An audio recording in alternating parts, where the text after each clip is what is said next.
The recent race at Martinsville Speedway in 2025 had quite the drama. Joey Logano was not happy after the race. He finished in the top 10, but he felt frustrated with another driver, Ross Chastain. Logano even said that Ross keeps racing like a jackass every weekend. This comment shows how intense things got on the track. So, let's dive into what happened, who performed well, and why this race mattered.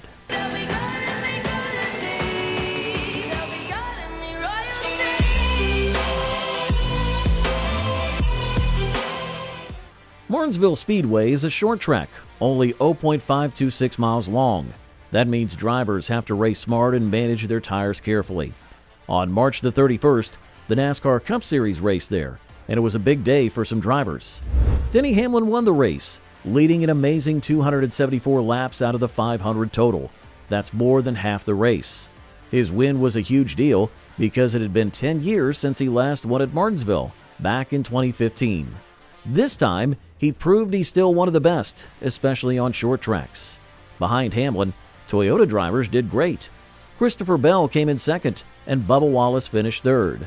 This was called a Toyota 1-2-3, meaning Toyota took the top 3 spots. It was a surprise because last year, other teams like Hendrick Motorsports and Team Penske were stronger at Martinsville. In 2024 spring race, Hendrick finished first, second, and third. In the fall race, Ryan Blaney from Team Penske won, but this time Toyota and Joe Gibbs Racing took over. Joey Logano finished 9th, which was his first top 10 finish of the 2025 season. For a champion like him, that's good news, but he wasn't happy. Why? Because he had to recover again. Logano said he's tired of paying the price for other drivers' actions. In the race, he got spun out late when Chase Briscoe hit him. Logano blamed Ross Chastain for starting the trouble. Chastain, who finished 6th, threw an aggressive block on Briscoe. That move made Briscoe slide up the track and crash into Logano's number 22 car.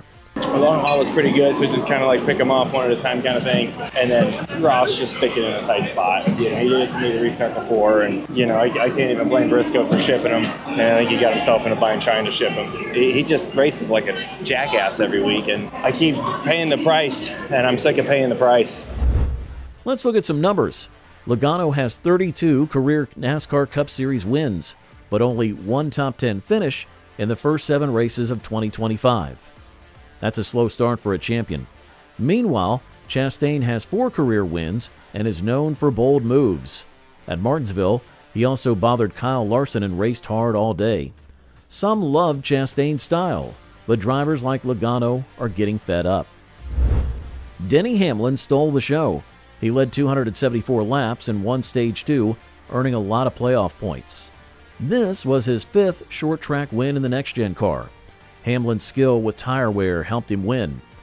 Goodyear brought soft tires to Martinsville, and they wore out fast. Hamlin knows how to drive fast without ruining his tires, and it paid off. In the last 80 laps, Hamlin pulled away from everyone.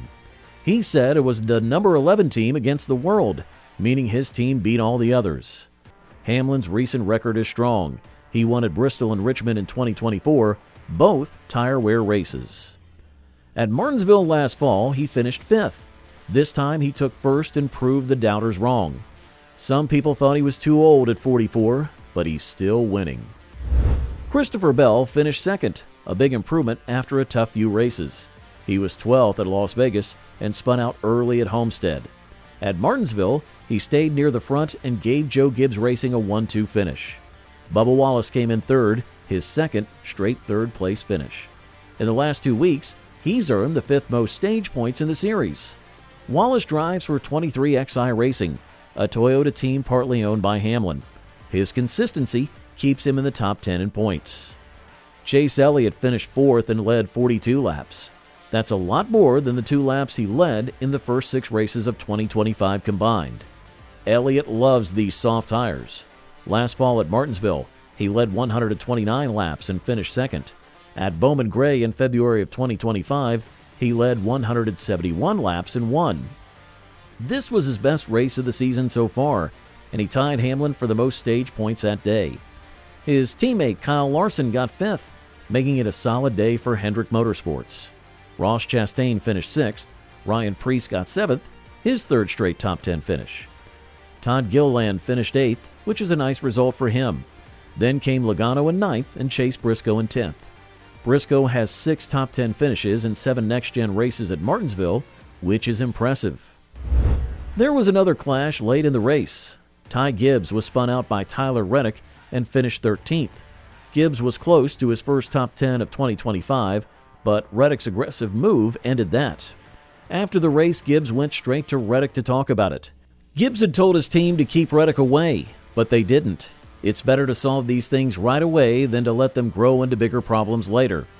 Michael McDowell finished in 12th place, which might not sound amazing, but it was a solid run for him.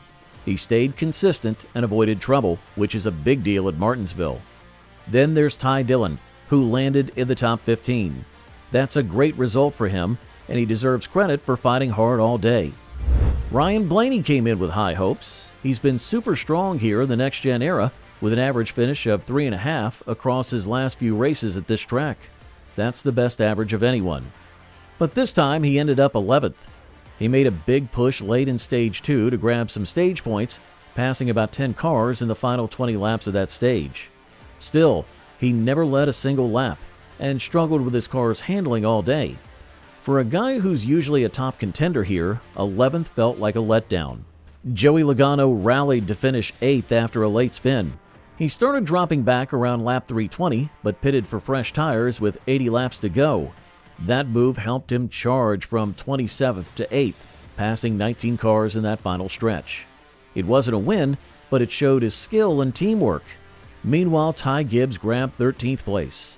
It wasn't his first top 10 of the season, but he did earn his first stage points of 2025, about 5 points in Stage 1. I have to admit, for a young driver still finding his way, that's a positive step.